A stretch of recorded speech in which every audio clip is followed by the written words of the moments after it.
back to the SUPES channel. My name is Matt Ramos, and on this channel I aim to entertain, inform, and inspire using the topic of discussion as always, which is superheroes! Guys, we got a new episode of the Falcon and the Winter Soldier ready to break down in today's video. If you're new to this channel, consider subscribing, and if you're already subscribed, make sure to hit that bell notification on my channel to get notified when these videos come out. Without further ado, let's break down episode 3 of the Falcon and the Winter Soldier. So before we get into recapping and really breaking down the episode, I want to give you guys my thoughts and my little just like review of the episode itself. And I genuinely enjoyed this episode from beginning to end. I think this is the best episode by far. It was 54 minutes long, and honestly, my favorite thing about this show is that the episodes are so fulfilling. Like, this really feels like we're getting a mini movie every single week, and by the end of it, like, after watching this episode, I can wait another 7 days. It's not like WandaVision, where WandaVision did a great job of just like leaving you hungry for more, whereas this show actually feeds you and you feel fulfilled by the end of each episode.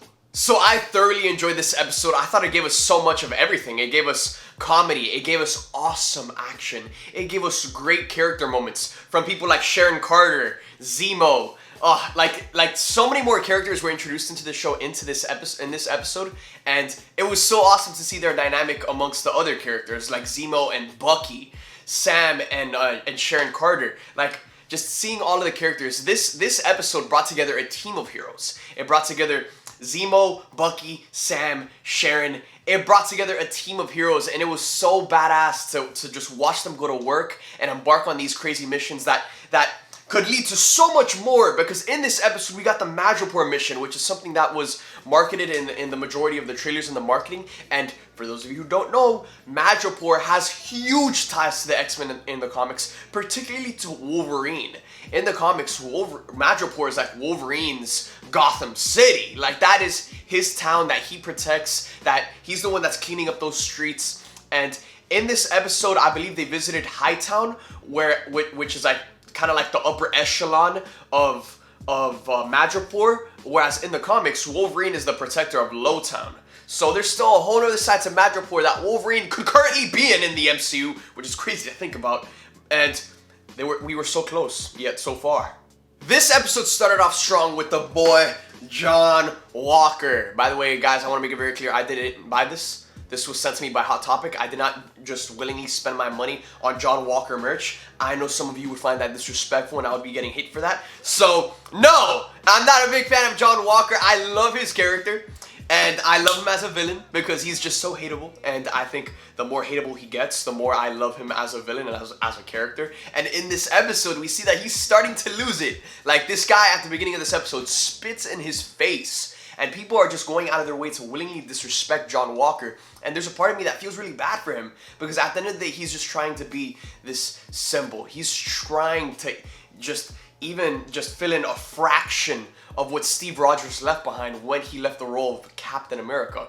So I kind of feel really bad for John Walker, and especially in this episode where he just gets disrespected by everyone. And now he's at the point where he's just starting to not care. He's starting to go off the books. He's starting to do things his own way, and he's getting to the point where he's becoming US agent, exactly who he is in the comics, which is a bad guy. So I'm excited to see how John Walker's character continues to develop and fall into like this madness, because his character reminds me a lot of Homelander. And Homelander from The Boys, Homelander is this fake figure where he's just someone that's out there in the world posing to be a symbol of hope, but behind the scenes, he's just a tool, and he's being disrespected by so many different people, and he's continuing to lose it more and more by the day. And that's exactly what we're seeing from John Walker, especially in this episode. Now, jumping over to where we ended the last episode, going over to Baron freaking Zemo. Guys, first of all, I called the opening scene. I freaking called it. Zemo walking out and using the words from the Winter Soldier book, trying to activate the Winter Soldier within Bucky, and it doesn't work. That was one of the most badass things I've ever seen, and I'm so happy they gave us that scene in this episode, because I loved seeing the dynamic between Zemo and Bucky. We get just like a quick kind of interaction with them on a plane where Zemo steals Bucky's journal with all of the names of people he needs to make amends with, and Zemo is just pressing Bucky's buttons, and he actually tells Bucky that when he's telling him the words of the Winter Soldier book, and Bucky says that guy is long gone, Zemo says that there's still a part of him in you. And I love Bucky's character so much more after these first 3 episodes of The Falcon and the Winter Soldier, just because he's like a ticking time bomb. In a very similar way to John Walker. John Walker is a ticking time bomb in a bad way, because we know he's gonna like kind of turn bad and become this villain, just like how he does in the comics. But with Bucky, he's just this ticking time bomb, very similar to like the Punisher, where the Punisher is just, he's been through so much, he's just been through so much, and as things continue to unfold, he just continues to lose it. And we saw that in that Madripoor mission, where Bucky is pretending to be the Winter Soldier, and he's just biting all of these people left and right. He literally takes out like 8 dudes with ease. And that's just a small fraction of Bucky unleashing what he really has built up inside. And I want to see more left out. And at the end of the episode, Bucky and Sam are talking about getting the shield back, and Bucky's just like, before you destroy the shield, I'm gonna take it from him myself. And that got me so freaking hyped, because guys, honestly, when it came to the whole John Walker, we know he's gonna fight Bucky and Sam. That's inevitable. But I thought they were gonna give the kind of like the finishing blow to Sam, because Sam is gonna be the next Captain America. So it would only make sense for them to give that blow and to have Sam go one-on-one with John Walker and take him out. But after that line, that has to be a payoff that we see down the line, where Bucky takes it so much more personal than Sam, because that shield means so much more to Bucky than it does to Sam.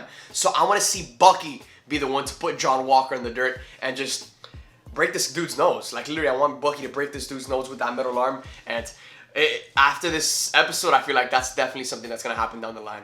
Now, earlier on in this video, I mentioned Madripoor and its connection to the X-Men, but in this episode, guys, I don't know if you caught this or if you guys had the same thought, but I saw this, there was this gate where we get this scene with a couple of the Flag Smashers, and there's this gate with like literally the X-Men logo on it. It's the X-Men logo. Like I saw it and I was like, bro, X-Men, oh my gosh, like is that the X-Men logo? Like no way.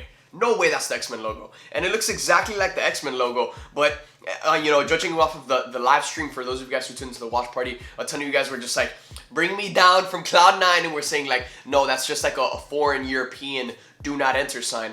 So I guess that's the case, but I feel like it's a little too good to be true, you know, that beautiful X symbol on that gate. I was like, I was going crazy, but for those of you who think it's still the X-Men symbol, it's not. It's just a foreign European do not enter sign.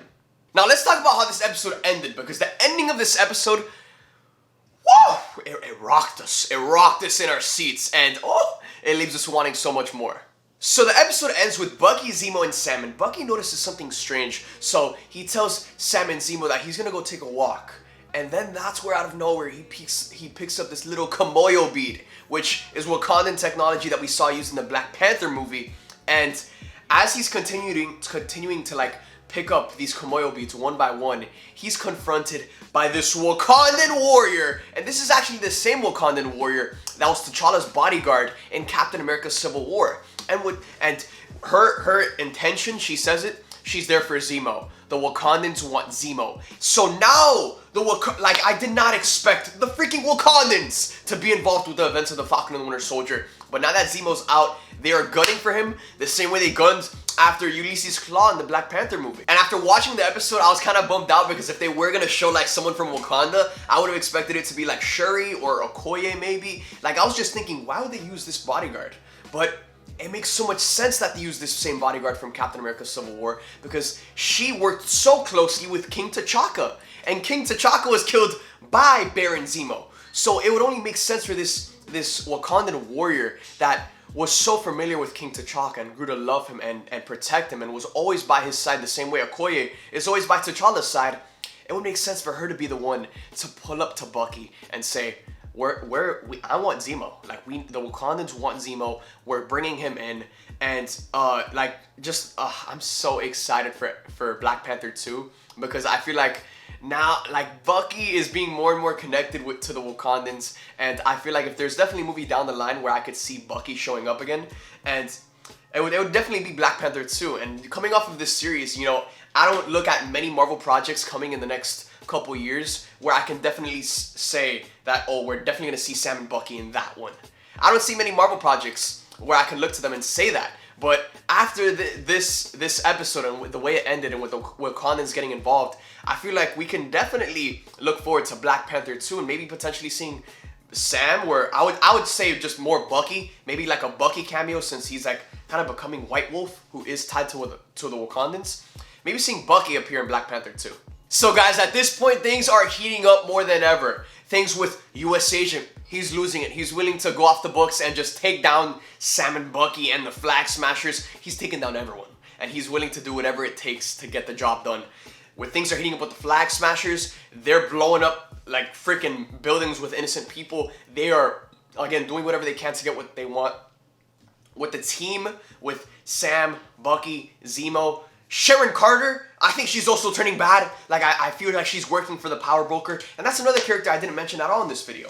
They're definitely teeing up the Power Broker to be someone huge. I don't think it's going to be someone that we're familiar with, but he's going to be a huge villain. He's going to be the guy that's pulling the strings behind everything in this show. Because it's all been building towards the Power Broker and the way he's supplying people with the super soldier serum, creating new heroes. And then to add on to all of this is the Wakandans getting involved, seeing how they're involved with. I cannot wait to see where that next episode picks off, because the great thing about this show is that the episodes end and the next episode picks up right where we left off. So I need to see how, like, what goes down like after this interaction with Bucky and this Wakandan warrior.